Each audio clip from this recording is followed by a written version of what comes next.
Welcome to my channel. चला आज आपण बघणार आहोत लोड स्टिचिंग कशी करायची असते ती. तर लोड स्टिचिंगसाठी सर्वात महत्त्वाचा आहे हा दोरा. हा दोरा आपण ब्लाऊजमध्ये जी पायपिंग करतो नेकला, त्या नेकच्या पायपिंगसाठी हा दोरा वापरतात.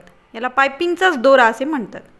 त्यानंतर हे सिल्क थ्रेड, त्यानंतर सीजर आणि ही निडल आहे नंबर 23 म्हणजेच 0.45. आता यामध्ये सर्वात पहिल्यांदा मी हा दोरा फॅब्रिक ग्लूच्या साहाय्याने असा लावून घेतलेला आहे आणि याच्या अगदी बाजूला एक छोटीशी रेषा आखून घेतलेली आहे. दोन्हीही साईडने, या आणि या दोन्ही साईडनेही रेषा मारून घेतलेली आहे. आता या दोऱ्याला फिक्स झालेला आहे, पण तरीसुद्धा आपण त्याला फिक्स करण्यासाठी आपला जो साधा मशीन थ्रेड असतो, त्या मशीन थ्रेडच्या साहाय्याने त्याला त्या पद्धतीने असा तो फिक्स करून घ्यायचा दोरा, म्हणजे त्याला थोडंसं स्टिच करून घ्यायचं.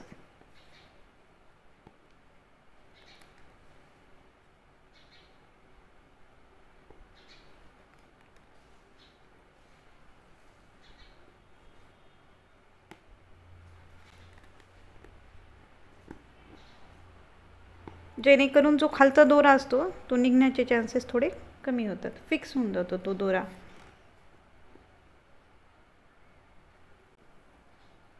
मी हा तुम्हाला समजण्यासाठी म्हणून ग्रीन कलरचा थ्रेड वापरते, पण याच्यावरती जेव्हा तुम्ही वर्क करणार असाल तर तो कोणत्या कलरने वर्क करणार आहात त्याच कलरचा थ्रेड, मशीन थ्रेड खाली वापरायचा.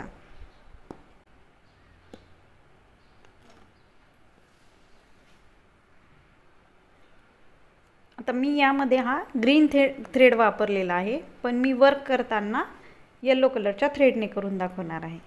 आता यामध्ये पहिल्यांदा इथे जे शेवटचं टोक असतं, या शेवटच्या टोकाच्या इथे निडलला खाली टाकायचं, खालचा दोरा वरती घ्यायचा. त्यानंतर त्याच्या थोडंसं बॅक साईडला एकदा त्याला लॉक करून घ्यायचं. पुन्हा पुढे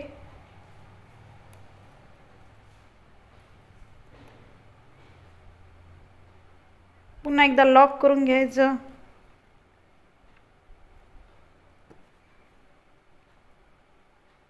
पुन्हा एकदा पुढे सॉरी पुन्हा लॉक करायचं.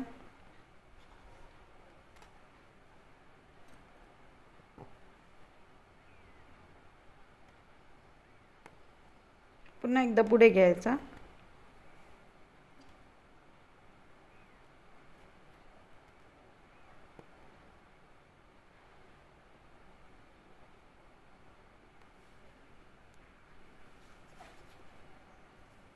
यामध्ये पुन्हा अजून पुढे हे करायचं.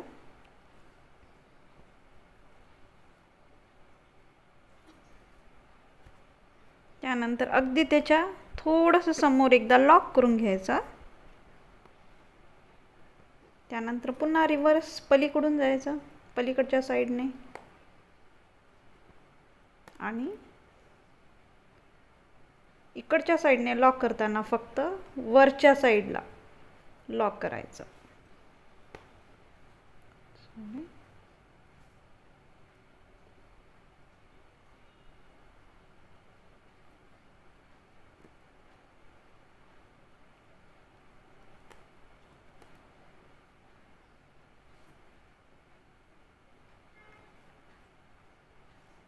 पुन्हा एकदा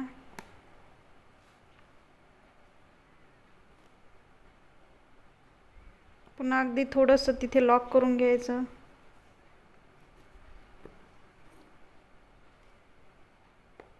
जेव्हा आपण उजव्या साईडने तिथे लॉक करतो तेव्हा त्याचं टोक, म्हणजे त्याचं लॉक करायची दिशा वरच्या साईडला असली पाहिजे, आणि जेव्हा आपण डाव्या साईडने म्हणजे या साईडने जेव्हा लॉक करतो तेव्हा ती खालच्या साईडने लॉक करायची. या पद्धतीने हे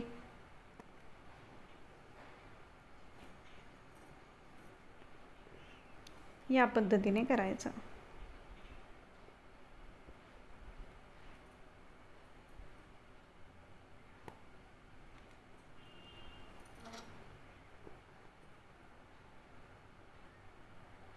अगदी जवळ घ्यायचे, म्हणजे जेणेकरून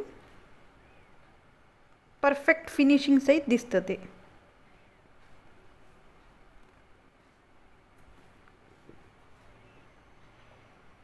पुन्हा एकदा या साईडला जायचं, उजव्या साईडला वरती लॉक करायचं.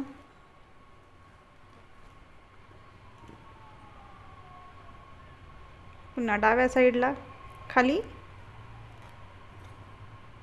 खालच्या साईडने लॉक करून घ्यायचं.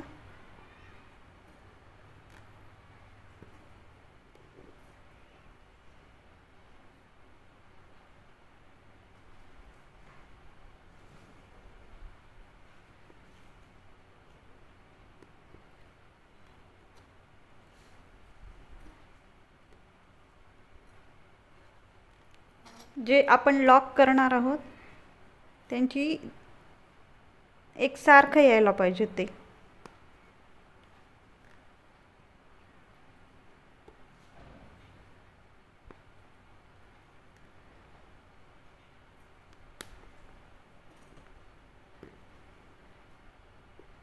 वरती पुन्हा वरून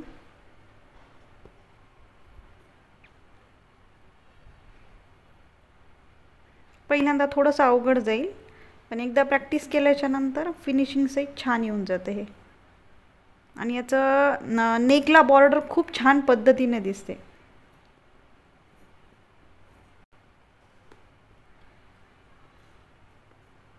खाली त्यानंतर वरती लॉक करून घेतलं, पुन्हा अजून एकदा खाली.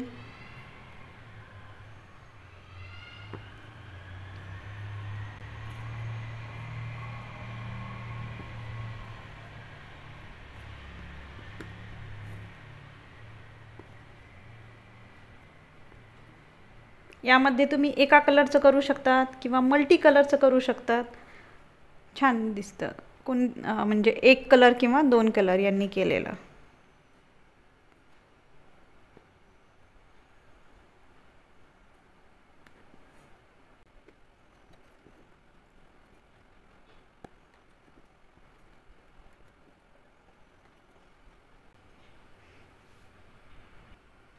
आता जर तुम्हाला सिल्क थ्रेडने पहिल्यांदा करताना थोडं अवघड वाटत असेल, तर मग अशा वेळी काय करायचं, हा जो कॉटन थ्रेड असतो या कॉटन थ्रेडने करायचं. या कॉटन थ्रेडने केल्याच्या नंतर फिनिशिंग ही सेम येते, काहीच फरक दिसत नाही. ही माझी सिक्रेट टिप आहे तुमच्यासाठी आजची, की तुम्ही जरी कॉटन थ्रेडने जरी केलं तरी पण सिल्क थ्रेड आणि कॉटन थ्रेड याच्यामध्ये काहीही फरक दिसत नाही. मी तुम्हाला करून दाखवते.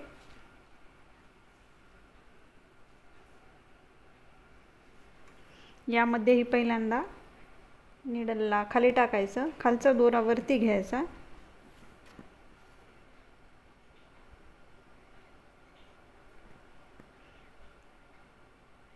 त्यानंतर पुढे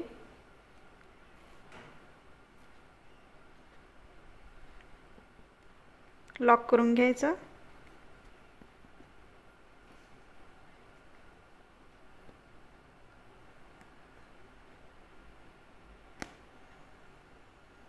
खाली टाकला, खालचा दोरा वरती घेतला,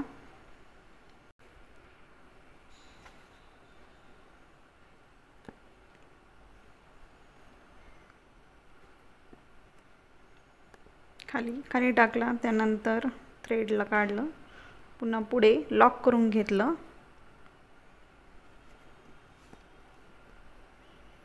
पुन्हा रिवर्स गेले, पुन्हा इथे लॉक करून घ्यायचं,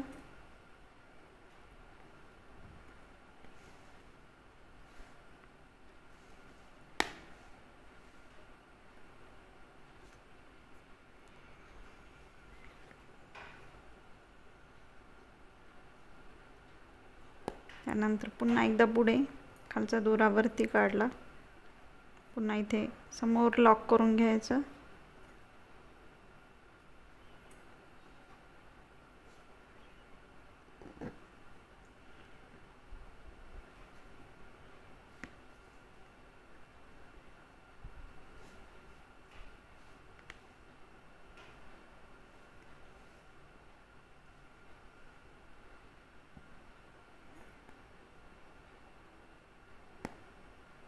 या पद्धतीने करायचं.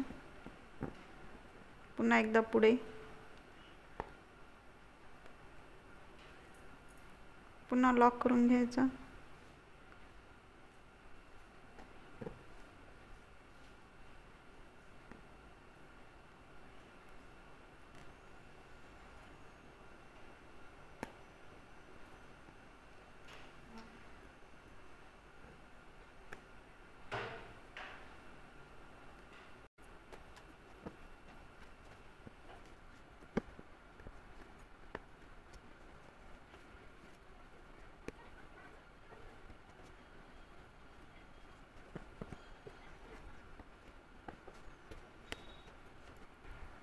यामध्ये आता एक तिसरी पद्धत मी तुम्हाला दाखवते. यामध्ये हे बघ, ही आपली सुई घेतलेली आहे. यामध्ये हा सिल्क थ्रेड 2-4 पदरी घेतलेला आहे, असा एकत्र करून घेऊन, आणि आता या पद्धतीने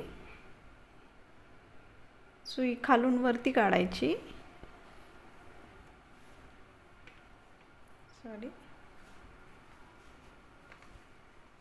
आणि अगदी याच्याजवळ पुन्हा एकदा खाली टाकायची. पण ही पद्धत शक्यतो तुम्ही जेव्हा तुम्हाला फार अर्जंटमध्ये ब्लाऊज द्यायचं असेल, तुमच्याकडे वेळ नसेल, त्यावेळी ही फक्त पद्धत वापरा. कारण या पद्धतीने येतं, पण फिनिशिंग जशी आपली आरी वर्क करताना निडलच्या साह्याने जेवढी फिनिशिंग सुंदर पद्धतीने येते, तेवढ्या सुंदर पद्धतीने याची फिनिशिंग येत नाही. पण आता तुम्हाला खूपच घाई आहे, अर्जंटमध्ये ब्लाऊज द्यायचा आहे, तर अशा वेळी हा तुम्ही जुगाड करू शकता.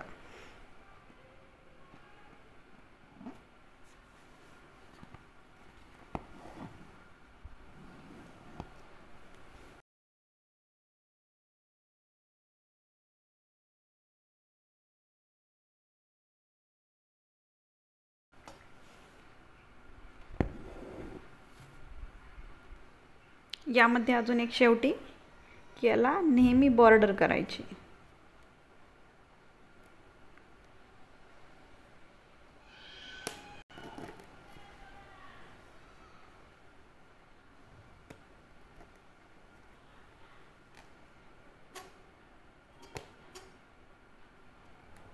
तुम्ही सिल्क थ्रेडने चेन स्टिचिंग करा किंवा हे शुगर बीटने या पद्धतीने करा.